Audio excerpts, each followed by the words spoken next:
This video provides an overview of the TEF Year 4 process from application through assessment to decision making. This video is one of a series we're producing to support students and higher education providers with Year 4 of the TEF. The first batch of videos will be available online in mid-November. We're running 2 face-to-face events in late November focused on writing provider submissions, so we'll incorporate any topics and questions arising from those into the writing provider submissions video and publish that in December. The final video will be published next year to support communications teams in the run-up to the publication of TEF outcomes. We're also publishing a separate series of videos to support the TEF second subject pilot, and those are aimed at the higher education providers participating in the subject level pilot, but they will be available to everyone via the Office for Students website from late November. We published TEF Year 4 procedural guidance on the 22nd of October.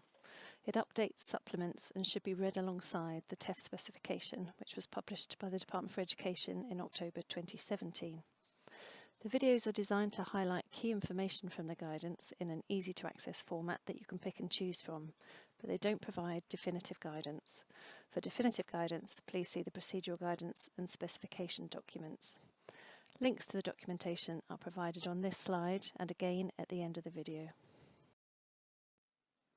The TEF Year 4 application process. This slide illustrates who does what.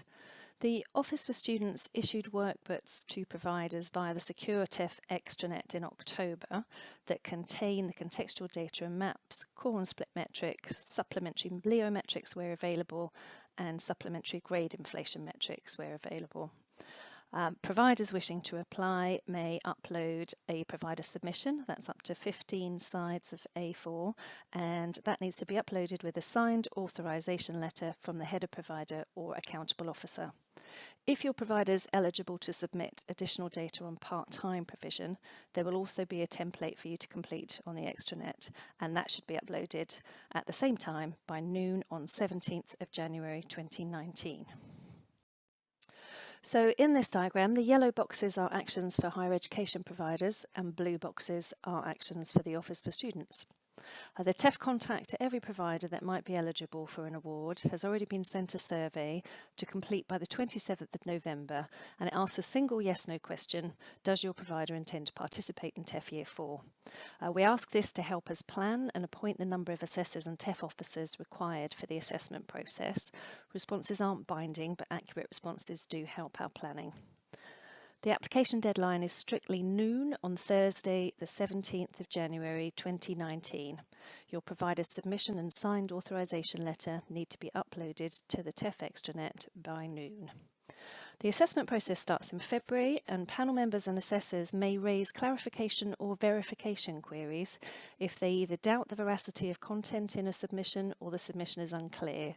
Queries are only raised by exception and where the responses could potentially make a material difference to the overall outcome. But if you receive a query, you should respond within 5 working days. From the close of the application window in January until the 30th of May 2019, the Office for Students will check that providers that have applied for a TEF Year 4 award meet all the relevant eligibility criteria. We also check that providers with ongoing Year 2 and Year 3 TEF awards continue to be eligible. TEF Year 4 assessment and decision-making processes. There are 3 stages of assessment. In stage 1, individual assessors and panel members independently assess a caseload of applications. Each provider application is allocated to at least 3 people with appropriate experience and expertise, normally 2 academics and 1 student, 2 of whom are assessors and 1 of whom is a panel member. The independent assessments inform the discussions at stage 2 of the assessment. At stage 2, all panel members and assessors meet to discuss their caseload with the larger group of panel members and assessors and to form recommendations for the TEF panel. Initially, discussions take place in groups of 3 and then in groups of 9, typically with 3 panel members and 6 assessors, to form a recommendation to the panel of gold, silver or bronze for each application, or identify the case as a borderline between the boundaries. Cross-cutting issues that could affect judgments are discussed, and panel members and assessors establish consistency in rating boundaries and the treatment of borderline cases. At stage 3, a meeting of the TEF panel takes place to decide the final ratings. The panel considers all the recommendations from stage 2, checks for consistency in decision making across boundaries, and collectively makes a decision on the final TEF rating. So who are the panel members and assessors? The TEF panel is chaired by Professor Sir Chris Husbands, who was appointed by the Secretary of State. The chair advises the Department for Education and Office for Students on the development of TEF, including subject-level TEF developments. Professor Janice Kay is the deputy chair. She leads on discussions of the TEF panel where the chair is conflicted, and Professor Kay also chairs the pilot main panel on subject-level TEF. The panel is made up of approximately 1/3 student representatives and 2/3 academics, with WP, that's widening participation, and employment experts contributing throughout the process. It's the panel's role to make the final decision on TEF ratings, guided by the recommendations formed by panellists and assessors in the stage 2 of the assessment process. The TEF assessment framework is composed of 10 criteria covering 3 aspects of teaching and learning: teaching quality, learning environment, and student outcomes and learning gain. Teaching quality refers to the extent to which teaching stimulates and challenges students and maximises their engagement with their studies. Learning environment refers to the effectiveness of resources and activities, for example, libraries, labs, work experience, which support learning and improve retention, progression, and attainment. Student outcomes and learning gain, the extent to which positive outcomes are achieved for all students, including those from disadvantaged backgrounds. Providers are assessed against the criteria through 6 metrics drawn from the National Student Survey, HESA or ILR datasets, and the Destination of Leavers from Higher Education Survey, Delhi. These are known as core metrics. Core metrics are also broken down by factors such as ethnicity, disability, and age, and these are known as split metrics. Providers may also submit a written submission as evidence for panel members and assessor consideration. Panel members and assessors are provided with 2 supplementary metrics where they're available. There's a grade inflation metric for providers with degree awarding powers, and supplementary metrics based on 2 measures from the Longitudinal Education Outcomes dataset, known as LEO. The final judgment is a holistic judgment based on all the evidence. That's the core and split metrics, the provider submission, and any supplementary metrics. TEF outcomes include an overall rating and a brief statement of findings setting out the high-level reasons for the rating. You can find out more about the metrics and the provider submission in other videos in this series. This slide outlines the criteria that sit underneath the 3 aspects of teaching and learning included in the TEF: teaching quality, learning environment, and student outcomes and learning gain. If you'd like more information on what you might include in your provider submission against these criteria, we'll be covering this in our face-to-face events in November, and we'll make a video covering the same content as the events to put online in December. More information is also provided in both the TEF specification and TEF procedural guidance documents, and the links to those documents are provided at the end of this video. So we've covered the 3 stages of TEF assessment. That is at stage 1, the individual assessment, stage 2 in groups of 3 and 9 assessors and panel members, and stage 3 as a panel determining the final rating. There are also 3 steps in the assessment process. In step 1, panel members and assessors considered the initial hypothesis, which is based on the metrics. Step 2, they consider any submissions and supplementary metrics. And step 3, they review all the evidence to form a holistic judgment.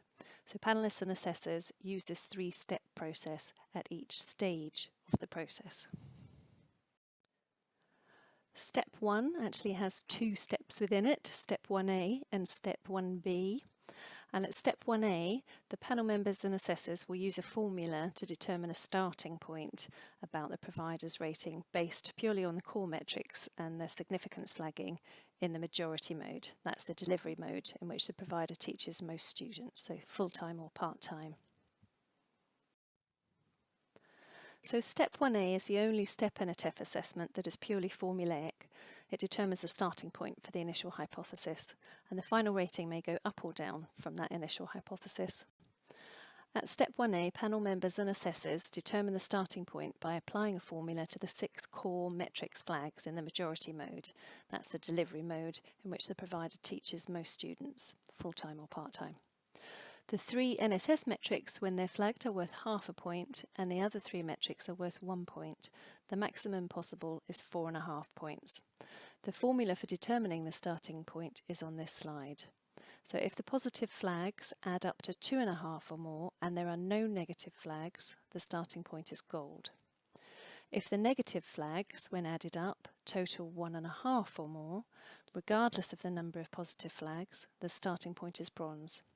Any other combination leads to a starting point of silver. It's worth noting that a single or a double positive or negative flag counts only as one flag for the purposes of the initial hypothesis starting point. And also worth noting that where there are a similar number of students in both delivery modes, a starting point for the initial hypothesis will be calculated for both modes.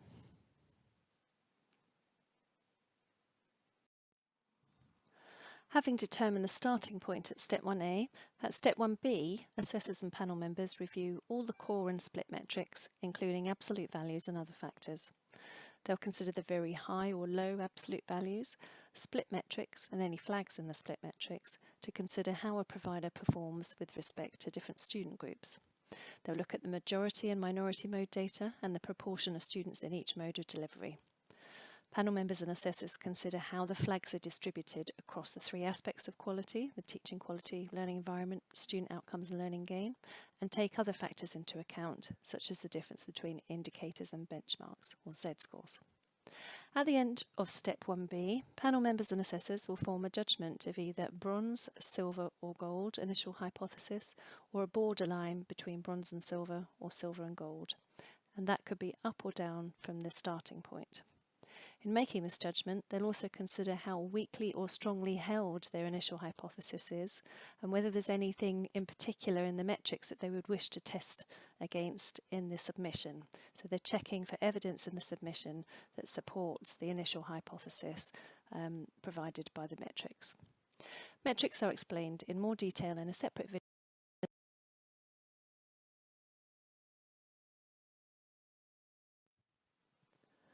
There are 2 variations of step 1 where there's a significant proportion of part-time provision. Firstly, where at least 35% of a provider's students are part-time, the provider may submit additional quantitative data around continuation and employment, which the assessors and panellists consider in step 1B alongside the full set of metrics. The second variation is where the provider has at least 35% of its students in each mode, that is, at least 35% full-time students and 35% part-time. Because in these cases there isn't a clear majority mode of delivery, panel members and assessors will follow step 1A and step 1B separately for each mode to arrive at an initial hypothesis for both full-time and part-time provision, which is then combined into a single initial hypothesis using expert judgment. Panel members and assessors then move on to step 2 and review the provider submission and any supplementary metrics that are available for the provider, and at this point they may confirm the initial hypothesis or adjust it to a different rating. The purpose of the provider submission is to enable a provider to give additional evidence that allows panel members and assessors to form a view on how the provider has performed in respect of each of the 3 aspects of the assessment framework: teaching quality, learning environment, student outcomes and learning gain. Panel members and assessors will be looking for evidence that relates to all 3 aspects from the combination of metrics and the submission, so additional evidence in the submission is particularly important where the metrics don't provide clear-cut indicators of performance against one or more of these aspects. Whilst it's not a mandatory part of the TEF application, it's helpful to have a provider submission, but if there is no provider submission or it contains no substantive additional evidence, panel members and assessors will make a judgment based solely on the metrics. In step 3, panel members and assessors consider the totality of the combined evidence, that is the metrics and the submission, to make a best fit overall judgment against one of the 3 rating descriptors, gold, silver or bronze. Panellists determine the best fit when deciding on an award. A provider awarded bronze may well have seams of silver or even gold. Providers shouldn't assume that because their metrics gave a starting point of silver, for example, that they don't need to justify those metrics, or that their final rating awarded will be the same as the initial starting point. The only part of the assessment process that's formulaic is that starting point at Step 1A. Step 1B, Step 2 and Step 3 include professional judgment, which can lead to a rating going up or down from Step 1A. So panel members and assessors use all the evidence to come to a judgment based on best fit. Providers should submit strong evidence in support of, for example, silver metrics and the silver rating descriptor to secure a silver award. Without this evidence, it's possible that, based on the totality of evidence and professional judgment of the panel members and assessors, that the rating would be revised down to a bronze. The same can be said of a gold rating, so to ensure a starting point of gold is maintained, evidence in support of the gold metrics and gold rating descriptors should be submitted. However, it's also the case that a rating can be revised upwards where providers who, for example, had bronze metrics submit sufficient evidence in support of a silver rating descriptors. It's possible also to move from a bronze to a gold or a gold to a bronze, depending on the metrics and combination of metrics and submission. Ratings will be published in June, and we'll publish another video in the new year with more information on the dissemination of outcomes to support your communications teams. For guidance and the rest of the video series for TEF Year 4 or the TEF subject level pilot, please see the Office for Students web pages. For inquiries about participation in TEF Year 4 or the subject level pilot, please contact the TEF team at the Office for Students. For inquiries about TEF metrics and the TEF extranet, please contact the TEF metrics team at the Office for Students. And for queries about TEF policy, please contact the Department for Education. All the links are shown on the screen. You may reuse the content of this video under the terms of the Open Government Licence. If you adapt the slides, though, you should be aware that the content can't be used in a way that suggests the OFS endorses you or the use of the information. Thank you very much for listening.